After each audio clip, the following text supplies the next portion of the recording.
All right, let's take a look at page 8 to 9. So the question of the Ottoman Empire in the 1800s. This was a multicultural empire based in Istanbul, which also controlled, in the mid 1800s, it controlled modern Greece. It also governed what is now modern Syria, Jordan, all the way over to Iraq, but not Egypt.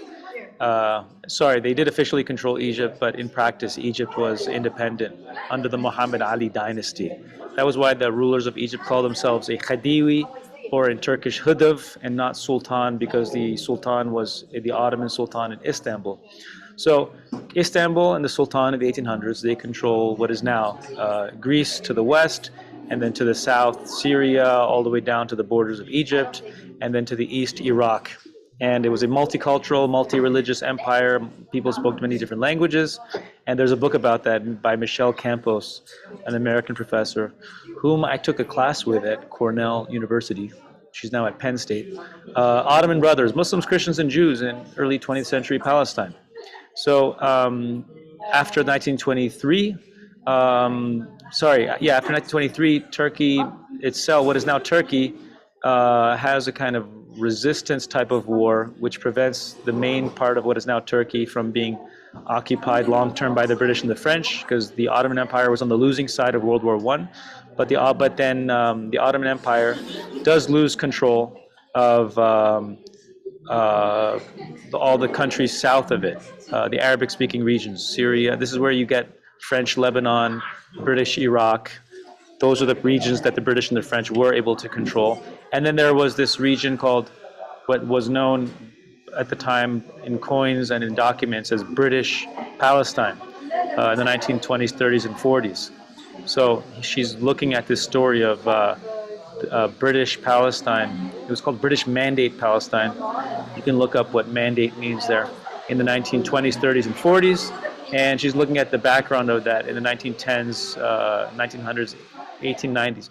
One of the questions she gets into in this book is, was the multicultural, multi-religious dimension of the Ottoman Empire, multilingual, was that an advantage for the empire in the 1800s? Because this allowed Istanbul and Amman, all these cities, to be connected with trade and culture around the world, kind of like the United States is like a multicultural place.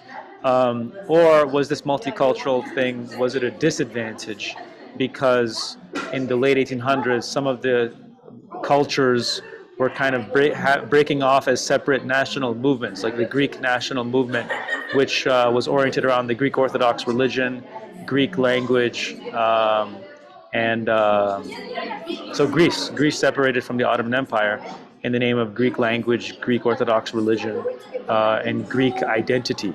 So is that good or bad that the empire was multicultural, multi-religious, connecting it with international trade, or was it a bad disadvantage because it maybe showed some signs for causes for some concern? There were certain Turkish-speaking military officers who thought that this multicultural thing was a disadvantage for the Ottoman Empire, and they believed in the late 1800s, early 1900s that the central part of the Ottoman Empire should have its own, should be its own kind of territory, what is now Turkey, and created and founded in the name of the Turkish language, Turkish speakers, Turkish identity, and Muslim identity. That's where you get the idea of the kind of modern Turkish nation.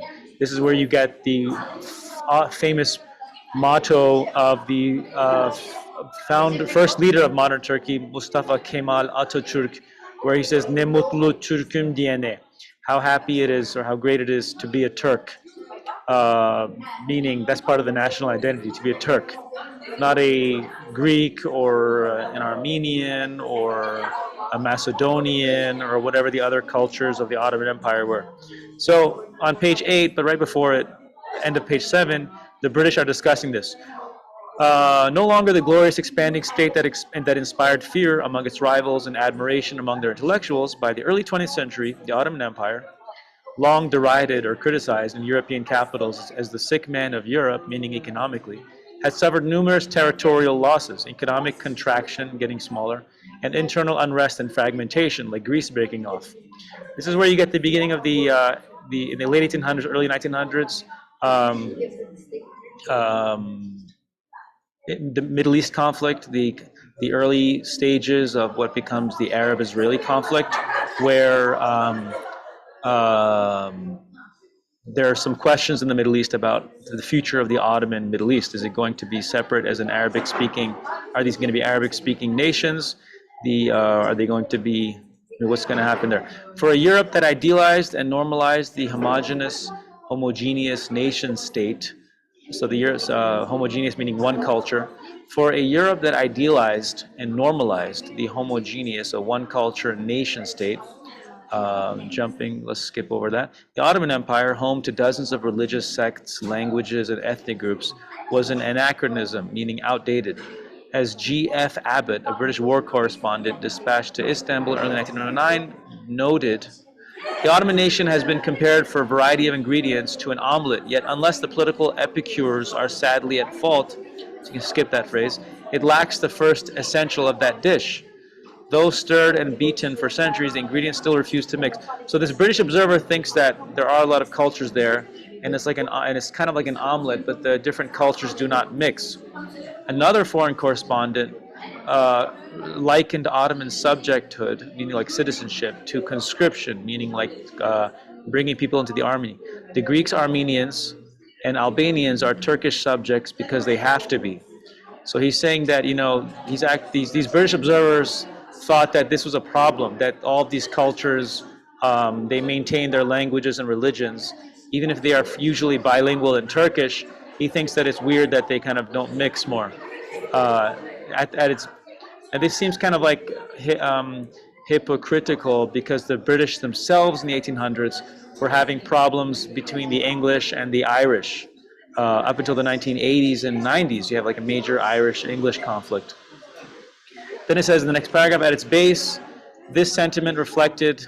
So the author here, Michel Campos, thinks that these British correspondents are wrong, that actually there were some advantages to this multicultural identity, and that the Ottoman Empire, the citizens in the late 1800s, early 1900s, they were successfully creating a constitutional monarchy with a parliament where people believed that they could be kind of multicultural, but also Ottoman citizens together, kind of like in a modern United States way, where you have Italian Americans, Irish Americans. So the author here, Michel Campos, thinks that people are too critical of the Ottoman Empire, too negative about it. So she says, at its base, this sentiment, meaning like this critique of the Ottoman Empire, reflected a deterministic, so let's just skip that word, understanding of ethnicity, where ethnic groups were not assumed to be fixed and unchanging. So blah, blah, blah, blah. Let's go to the next one. In other words, Turks, Arabs, Bulgars, let's just skip Bulgarians. She's saying, so the author is saying, Michel Campbell, in other words, Turks, Arabs, and Serbs were seen as closed demographic groups with inherently competing political interests. So the author is saying, we shouldn't assume that just because they have different languages and identities that they all kind of had conflicting political ideas. Just like, in the United States, we don't think that Irish Americans and Italian Americans, Arab Americans, usually Syrian, have contrasting political ideas. It is true, you can see that these groups heavily voted for Donald Trump in 2024. Syrian Americans in Michigan, Irish Americans in Boston, Italian Americans in New York. A lot of them voted for Donald Trump and they believed in certain types of political values. So she's saying in the same way, Turks, Arabs, Serbs, we shouldn't assume, like the British were at the time, that they conflict with each other politically. As a result, throughout the 19th century, the European great powers, Austria/Hungary, Great Britain, France, Germany, Italy, and Russia, directly interfered in Ottoman domestic politics, promoting Christian separatism in southeastern European provinces, what is now Greece, Bulgaria, Romania, and the Balkans, where the aim was to drive the Turks back to Asia. She's trying to imply that the Ottoman Empire could have survived as like a maybe smaller nation with multiple religions and languages, and that there's not necessarily a conflict of cultures and civilizations between Arabs, Turks, Greeks, and whatnot. And she's trying to basically get to the idea that Muslims, Christians, and Jews do not necessarily clash with one another. Just like they don't clash with one another in the United States, They would not have. They don't necessarily clash with one. They were not. They did not have to clash with one another in the late 1800s, early 1900s Ottoman Empire.